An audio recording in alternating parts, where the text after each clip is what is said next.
গাজীপুর গাছা থানার বাগানবাড়িতে গড়ে ওঠা জনশক্তি রপ্তানির একটি নির্ভরযোগ্য প্রতিষ্ঠান inter island training and testing centre.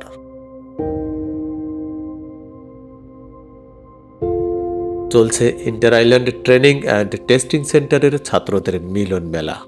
মিলন মেলায় একত্রিত হয়ে স্মৃতির ফ্রেমে বন্দি করছে নিজেদেরকে আকাশ ছোঁয়ার স্বপ্নে বিভোর ছাত্ররা। ফটো সেশন শেষে ডাক পড়ছে উপরের ক্লাস কক্ষে যাওয়ার। সবাই সুবোধ বালকের মতো ডাকে সাড়া দিয়ে সিঁড়ি বেয়ে উপরের দিকে উঠছে।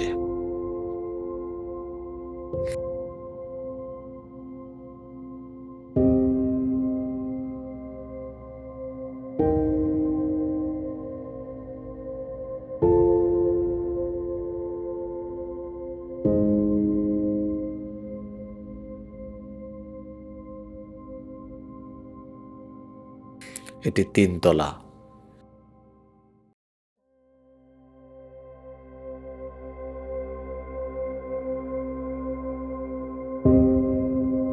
এখানেই থিওরিটিক্যাল ক্লাস নেওয়া হয়।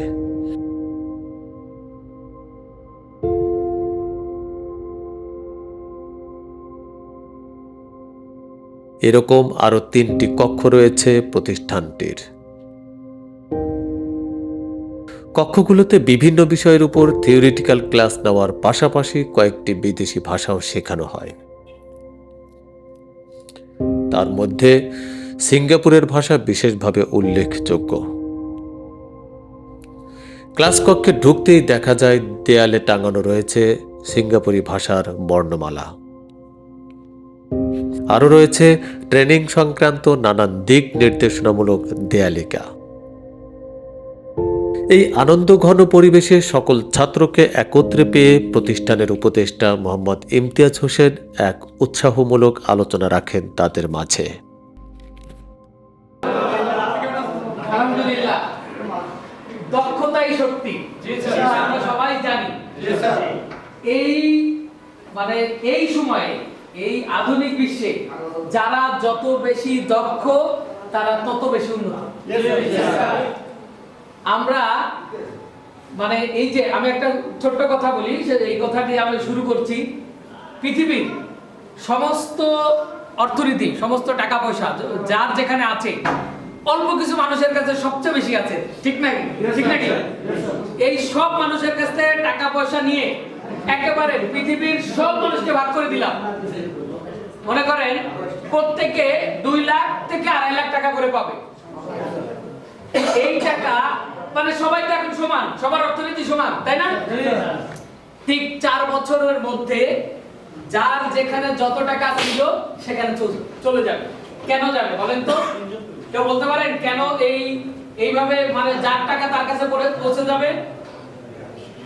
কোন আইডিয়া আছে? যার টাকা তার কাছে পৌঁছে যাবে অর্থাৎ হচ্ছে যে যেরকম দক্ষ তার কাছে সেইভাবে তার টাকাটা পৌঁছে যাবে। যেমন আমরা যদি মনে করি যে বসুন্ধরার কাছে 1000 কোটি টাকা আছে, বসুন্ধরা টিস্যু বানায়, বসুন্ধরা আরো অনেক কিছু বানায়, তাই তো? তারা একটা সিস্টেম তৈরি করেছে। আর যারা বসে বসে খাবে তার ওই 2.5 লাখ টাকা আস্তে আস্তে আস্তে আস্তে ঘুরাই যাবে, ওদের পকেটে কিন্তু আবার ঢুকে যাবে কিনা? তার এই দক্ষতা যার কাছে থাকবে সেই একজন সম্পদশালী। আপনি যেখানে যান, বাংলাদেশে না সারা ওয়ার্ল্ডের যেখানে যান, আপনি যদি ভালো কাজ পারেন, ভালো কমিউনিকেশন স্কিল পারেন, আপনি দেখবেন আপনার জায়গাটা বিশাল জায়গা তৈরি হয়ে গেছে। দেখেন আমাদের দেশের লোকজনেরা আমরা লেবার হয়ে বিদেশে যাই, ঠিক কি না? কেন এই লেবার হয়ে বিদেশে যাই? কেন ভালো কাজের জন্য বিদেশে যাই না কেন জানেন? এর মূল কারণ হচ্ছে আমরা আগে থেকে ব্রেন সেটআপ করি না যে আমরা বিদেশে এই কাজটা বিদেশে গিয়ে করব। আমি 1 বছর 2 বছর আগে যদি আমি মাথার ভিতরে সেট নেই যে আমি এই কাজে দক্ষ হব, এক্সপার্ট হয়ে আমি বাইরে যাব, আপনি দেখবেন ওই কাজগুলো আপনি বাইরে খুঁজে পাইছেন। ইন্ডিয়ানরা, ফিলিপাইনরা, শ্রীলঙ্কানরা দেখবেন যে আপনারা তো এখন সামনে যাবেন, দেখবেন যে আপনাদের বস হিসাবে তারা আবির্ভূত হয়েছে। তারাও রক্ত মাংসের মানুষ, তাদেরও এরকম একটা মাথা আছে, তাদেরও হাত আছে, অথচ আমরা বেশি কাজ করতে পারি, তারা একটু কম কাজ করে, কিন্তু তাদের বেতন বেশি।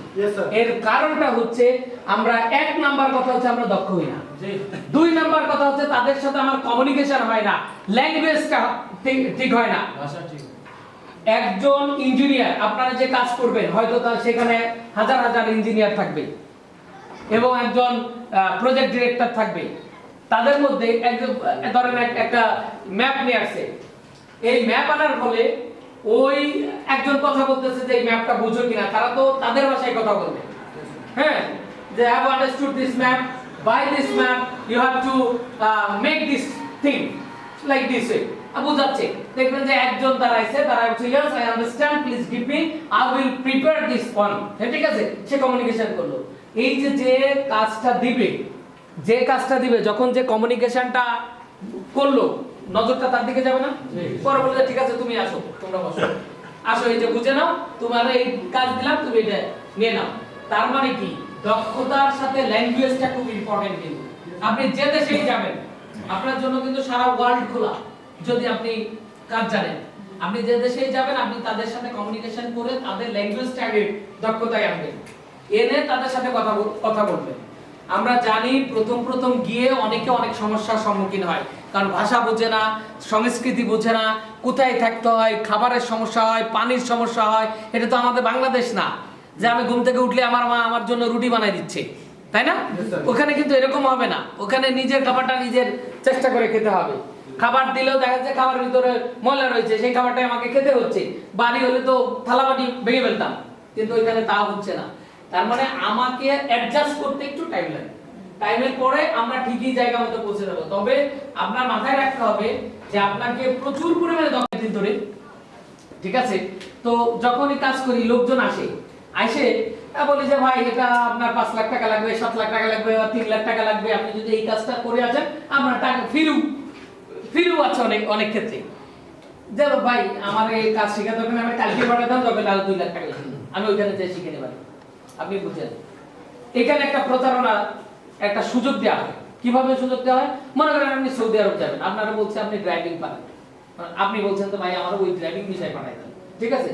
ওই দেশে গেছেন, যে লোক আপনাকে নিয়েছে, হায়ার করেছে, সে তো টাকা দিয়ে হায়ার করেছে, নিয়ম অনুযায়ী আপনাকে টাকা দিয়ে হায়ার করেছে, মান্থলি টাকা দিবে, আবার সরকারকে আপনার বেতনের এগেইনস্টে সরকারকে ট্যাক্স দিতে হয়, তো সব দিচ্ছে, যাই দেখছে আপনি গাড়ি চালাতে পারতেছে না, তখন আপনারা কি দিচ্ছে? এই লোকটা তো আমার সাথে প্রতারণা করছে, যারা পাঠাইছে তারাও প্রতারণা করছে, আর যে গেছে সেই হলো সাপারা, তার সাথে খারাপ ব্যবহার শুরু করছে। ভাই আপনি তো এটা পারেন না, তখন দেখা যাচ্ছে তাহলে ঠিক আছে তুমি এই কাজ করো না, টাকা দিয়ে আমি এই ফেলছি, ঠিক আছে তুমি এই কাজ করো, সেই কাজও পাচ্ছি না, তখন তো তাকে মরুভূমিতে নিয়ে ইউট চালাইতে দিবে। তখন দোষ হবে কাদের? যারা পাঠাইছে তাদের দোষ হয়ে গেছে, যে হ্যাঁ তোমাকে মরুভূমি দেখেন আমারে ফেলাইছে মরুভূমির মধ্যে।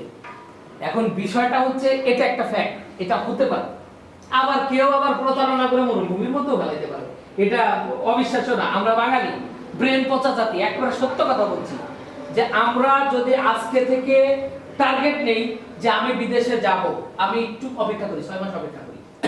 এখন দেখেন অনলাইন কত সুন্দর অবস্থা, আপনি মুখে বলবেন যে আমি ভাই আমি এই জিনিসটা জানতে চাই, আমি কোথায় গেলে যাব, আপনার বেস্টটা আপনাকে সলিউশন দিবে, ঠিক আছে? আপনার ভিডিও দেখাবো, আপনার কোন কাজ কি কাজ সব আপনার চোখের সামনে, আপনি একটু কাজটা শেখেন, ভালো করে শেখেন। বাপ মার আমরা জানি, এটা একেবারে হাড়ে হাড়ে আমরা উপলব্ধি করি। আপনারা যারা এখানে আছেন, যারা মনস্থির করেছেন যে আমরা বাইরে যাব, দেখেন ধনীর পোলাপান এখানে কেউ নাই। ধনীর পোলাপান হইলে পরে আমরা ওই বিদেশে যাইতাম না, ঠিক আছে? আমি তো আমার বাপের টাকা খাইতাম।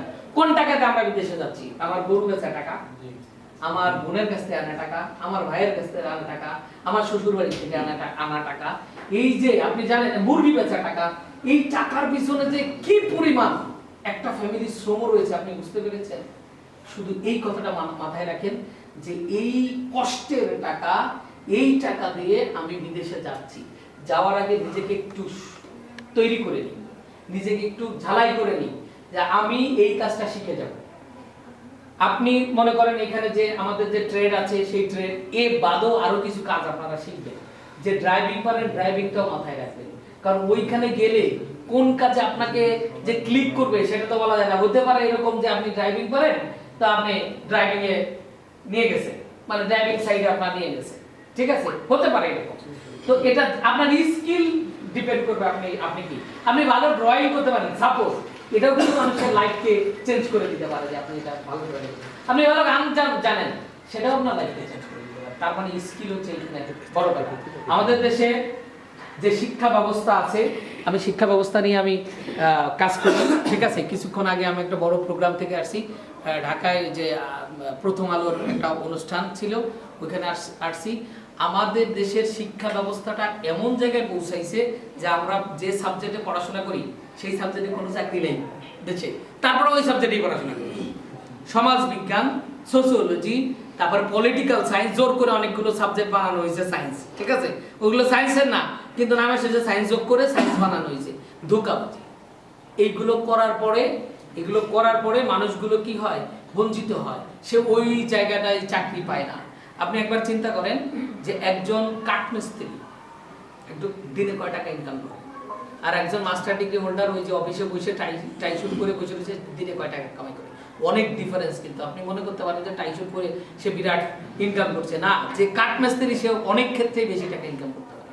একজন ওই যে কি বলে ইলেকট্রিশিয়ান, আপনি জানেন ইলেকট্রিশিয়ান পাওয়া যায় না। আমরা ঢাকায় যারা থাকি তারা যে সামারা একটা সুইচ বোর্ড ঠিক করতে যাব, একটা সুইচ বোর্ড ঠিক করতে যাব, বাইরে থেকে আনলে ওই দেখা যাচ্ছে একটা তারের থেকে আরেকটা তার হয়ে গেছে অথবা চেঞ্জ করে দিয়েছে, সর্বোচ্চ 10 মিনিটস লাগছে, 10 মিনিট লাগছে, 1000 টাকা না দিলে তাদের মন খারাপ, কতদিন আসবে, আপনি ডাকলেও আপনি পুড়িয়ে আগুন ধরে এলাকা নষ্টগুলো আসবে না। তার মানে কি, এই যে সে যে কাজ জানে সেই কাজের দাম আছে কিনা, এই কাজের পারিশ্রমিক হয়তো সে বেশি নিচ্ছে, কেন নিচ্ছে, কারণ এখানে মনোবলি আর কেউ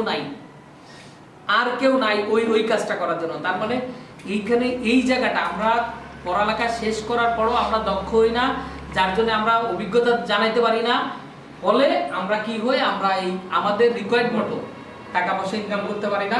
যে অবস্থায়, এই অবস্থায় ওই যে মাথায় একজন একটা মারবো, আরেকজন একটা ধরবো, ওকে মিথ্যা কথা বলবো, ওর সাথে প্রতারণা করবো, এইভাবে করে চলছে।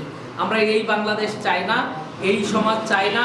আমরা প্রত্যেকেই কর্মঠ হব, প্রত্যেকেই দক্ষতা কোনো না কোনো, আপনি মাথায় আপনার যে জিনিসটা ভালো লাগে সেই জিনিসটার উপরে দক্ষ হন, দেখবেন যে আপনার দেশে শুধু না, বিদেশে, দেশে সব জায়গায় আপনি দামি একজন, নিজেকে দামি করেন।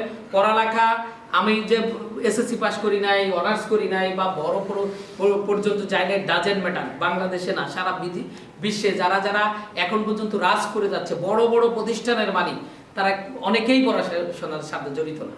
তাদের শুধুমাত্র দক্ষতা, শুধুমাত্র পরিশ্রম, মেধা, এই শুধুমাত্র মেধা দিয়ে তারা, মানে মেধা বলতে কি, মেধা খালি লেখাপড়ার মেধাটাই এখানে মূল না, মূল হচ্ছে তার কতটুকু মানে সে টেকনিক খাটাতে পারে, কতটুকু দূরদর্শী তার থাকতে পারে।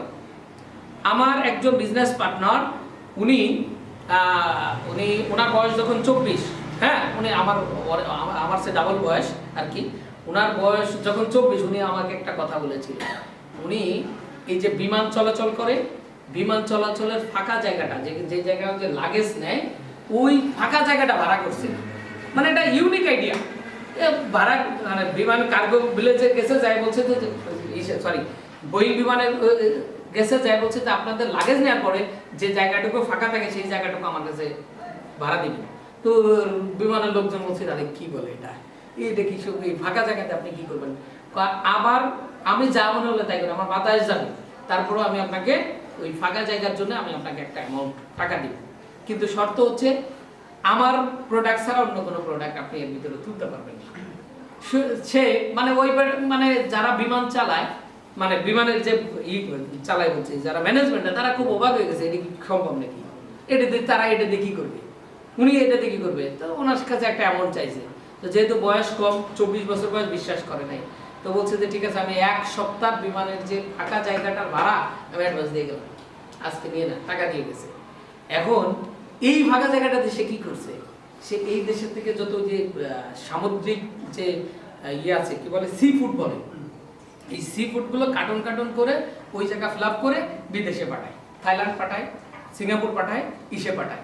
এখন ব্যাপারটা হচ্ছে যে অন্যরা আর পাঠানোর কোনো জায়গা পায় না, কারণ ওনার কাছে ছাড়া আর কোনো মধ্যে পাঠাইতে পারে না। ওই প্রতি কেজিতে উনি তখনই 10 টাকা করে অন্যটা পাঠায়, নিজেরটা পাঠায়, অন্যটা পাঠালে 10 টাকা এক্সট্রা। প্রতিদিন তার যে পরিমাণ ইনকাম হতো সে আমার কাছে শেয়ার করলো যে প্রতিদিন উত্তরায় একটা করে প্লট কিনতে পারবে, এরকম ব্যবসাটা তার ছাড়াইছে। ঠিক আছে, বাংলাদেশে অনবদা মানে কি বলবো রিসার্চ পার্সন লেখা যায় না, তাকে ওই জায়গাটা তুলছে কিসে, তার একটা ছোট্ট আইডিয়া। এটাকে আমি ছোট্ট বলি না, অনেক বড় আইডিয়া, বাট ইউনিক। এই আইডিয়া কারণে এখন পর্যন্ত সে এই বিজনেসটাই করে যাচ্ছে। তো ব্যাপারটা হচ্ছে যে পড়ালেখা জানলেই যে আমাদের ওই সব আইডিয়া খুলবে বিষয়টা এটা না।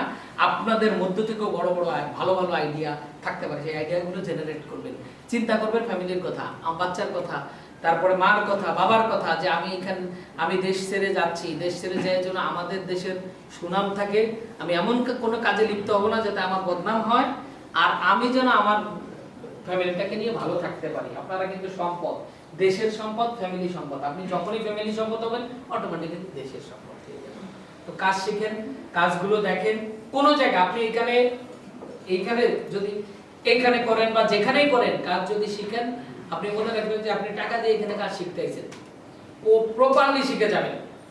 আমার এটা শেখার দরকার, আমার এটা করে যাব, ফাঁকি দিলে তো আপনার সমস্যা, এখানে তো প্রতিষ্ঠানের কোনো সমস্যা না। প্রতিষ্ঠান তো ওই যে যারা এই প্রতিষ্ঠানে কাজ করছে তাদের বেতন কম দিবে না, আমার বেশি দিবে না। আপনি আপনার কাজটা আদায় করে যাবেন, আপনি শিখে যাবেন। ঠিক আছে, শেখার পরে আপনি কনফিডেন্ট হলে তারপরে আপনি টার্ন করেন এক জায়গা থেকে এক জায়গা, বুঝে যান কিভাবে যেতে হয়। আপনারা দেখেন, ভিডিও দেখেন, দেখেন, মানে এগুলো খুব সহজ। এখন আর মানুষকে ধোঁকা দেওয়ার মতো পরিবেশ পরিস্থিতি নাই। ঠিক আছে, তো আমরা এই ইন্টার আইল্যান্ড এমন একটা প্রতিষ্ঠান যেখানে মানে যিনি মালিক, যিনি এই প্রতিষ্ঠানটা মানে একেবারে আর্ট থেকে মানে দাবি করে যে আমি এটাকে একেবারে অনেস্ট একটা জায়গায় নিয়ে যাব, বাংলাদেশে একটা বিশাল একটা পরিবর্তন আনবো, সেটা সে চিন্তা করে। এবং চিন্তা করার কারণে তার যে জায়গাটা, আমাদের যে ইচ্ছা যে বাইরের থেকে আমরা কাজ আনবো, প্রয়োজনে ফ্রি লোকজনদের বিদেশে পাঠাবো। মানে তার কথা হচ্ছে যদি খরচ না হয় আমরা খরচ নিব না, এরকম খরচ হয় খরচ নিবে।